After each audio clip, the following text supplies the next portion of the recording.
Last year, I completed my first HMO property refurbishment. I bought a property, completely gutted it, and converted it into a high-end HMO, otherwise known as house of multiple occupation. Whilst I'm currently benefiting from the positive cash flow each month, I faced so many challenges along the way. In this video, I wanted to share an honest conversation with my friends Akash and Alicia, who are currently going through their first HMO. If you're interested in property in any sort of way, watch to the end because we discuss some really important points. Raising private finance, working with a partner, different ways to fund your HMO development, resilience, lessons learned, and so much more. Also, guys, let me know in the comment section if you've got any questions. If you're considering getting into HMO, I would love to answer them on future videos. I'm doing this thing now where I'm going out into the world, interviewing different developers to learn and share and create the best content for you guys looking to get into property. I'm talking too much.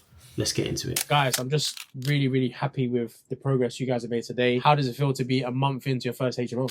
Amazing. Like, it's moved so quickly. Sometimes it almost feels like we're moving slightly too quickly because it's our first one. Yeah.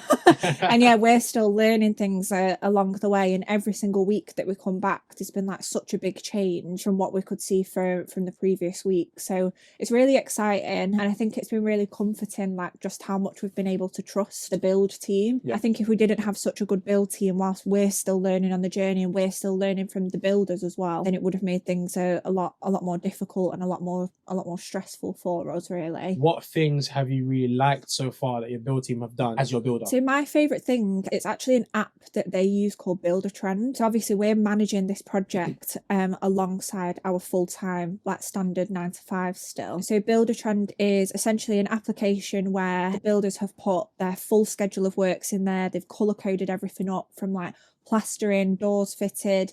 They give us checklists of things that we need to do and when we need to do them by. So such as going for the appointment with like Wren Kitchen or confirming the window order, things like that. And then every week they'll send us updates and like a list of things that they've been able to achieve that week and how on schedule, or if there's been any delays, if there's been people off sick, how they're catching up with it. And then that's been really helpful for our development finance process, because we got development finance from a bridging lender. Every single week we can keep a track of what we've been invoiced on and what the builders have been able to work through. And then when the asset manager comes to visit the site, we've clearly been able to articulate or demonstrate what progress that we've made, so that it's just a really efficient process getting the next drawdown payment for us to then pay the builders on time. So builders are happy and we're happy. So just even on that, so development finance, there's different ways to fund HMOs. Development finance, you guys have gone to lender. They've said the project's so good, we're going to pay for the purchase, which is the, I guess, 75%, as well as paying for the build, because they've obviously done their due diligence. They've seen there's profit in the deal. If something goes wrong, they know they can take the asset from you guys and continue it. But it just shows that there's different ways to fund projects. You can do it all in cash, or you can leverage good debt and get a project done and still move forward. So very interesting you guys have done that. I want to ask, how has it been working together as a couple? Has he annoyed you? Has she annoyed you? But obviously you guys are a couple doing amazing things. This is the first of many. And I'm sure there's going to be people watching this, considering to do it with their couple partner. What things have worked together and how has it been helpful having someone to do it with? Really good question. So be honest. If I speak, I'm in trouble. Now when people message me because they're maybe interested in getting started on their property or their HMO journey, my number one piece of advice is like trying to get your partner on board in some kind of capacity, because there's so many different challenges, so many decisions, and like because you're constantly making decisions, your brain just gets a bit fatigued by it. You obviously have your personal life and like your full-time job to manage at the same time. So my number one piece of advice is just getting your partner or somebody really close to you involved in the process, understanding the process. So even if it's just like something that's administrative, replying to solicitors and things like that, just someone to kind of take that load off you. I think as well, like where I have days where I'm at like 20% because I'm not well or something like that, like Akash will pick up the slack and vice versa. Now, like when we go to bed at night, we're talking about, right, okay, well, so what door should we get here? And have you spoken to this investor? Have you done this? Have you done that? So we definitely bicker a lot. Me and Akash are the type of people like, we'll never go to bed on an argument. Like we'll never take something too seriously. So even when he's like, why have you phrased this sentence in this email like this to this person? I'm like, shut up. It just shows, guys, for you guys are watching, this is real life. These guys have busy day jobs. They have sons, daughters. It's coming up to Christmas. A lot of things are happening in their personal lives, but they want to get somewhere in life. They want to get a HMO portfolio. This is the first one. You've got investors as well.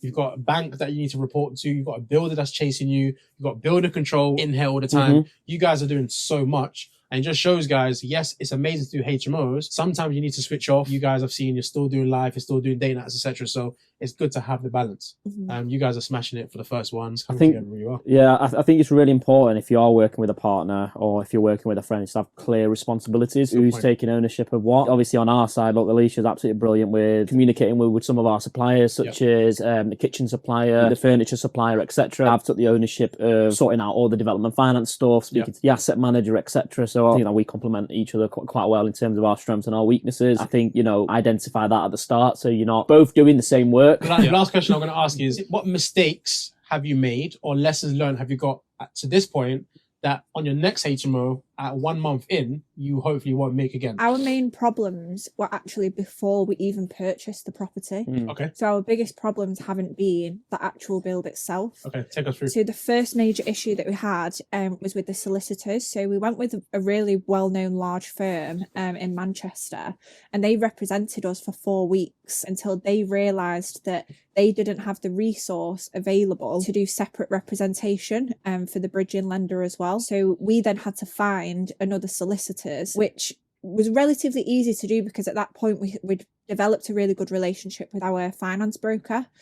So we just asked him who he recommended, who would work fast to kind of make up for that lost time. So we use his solicitor now, a bit more expensive, but he was worth his weight in gold, really on it, really communicative with us. But that whole situation kind of made us lose credibility with the seller. Okay. And then the seller started getting really nervous about like, oh, they don't know what they're doing, these developers. And he started kind of like bullying us around a little bit after that. So there was a point in the process where, because we got a full red book valuation on this property, essentially what the valuer does when they come out, they do it on a residual basis. So they figure out the gross development value after you've completed all of the works, what it will be worth then based on your HMO scheme, and then they work backwards from that. So the figure that we ended up with and the figure that the banks were willing to lend against was 35 grand below the purchase price. So naturally, as developers, you try and renegotiate with the seller, and the seller did initially agree to drop the price slightly for us. It wasn't by much, but then a couple of days later, he'd gone back on that. He'd changed his mind. He wanted the full purchase price again.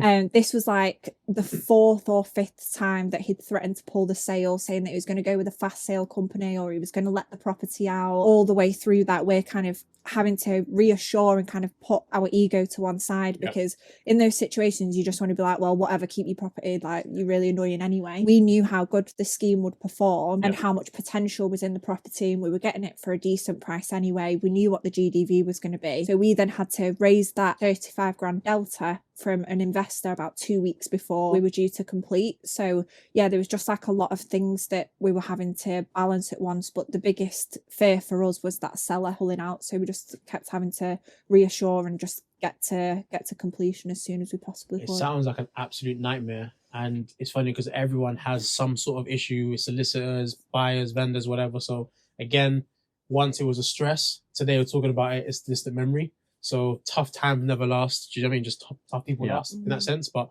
well done again. Last question, sorry. You guys have investors. How has it been keeping them up to date on the project? Yeah, good question. So most of our investors are people that are quite close to us anyway. So our first port of call when we were raising finance for the house was to literally just go through all of our family and friends, people that we were close to, that like us, they trust us, they know what we're like as people. We know that we're reliable and that we know our stuff about HMOs. Yep. So for us, it's just been like a really simple process because we're in touch with those people all the time anyway. And they're people that are actually really rooting for us on this project. So whether it's like on Instagram or social media or it's WhatsApp, it's been quite easy for us to keep them updated. Any last words before we close? This time in a few weeks, there's going to be a complete different property. We are projecting for the completion to be mid-Feb with a bit of snagging. I think Alicia's got big plans for having a bit like an open day for some fellow developers. So on a future video, once you have a date and all that penciled out, we'll post the links on this. So anyone watching, if you want to come down, actually see what you guys have done,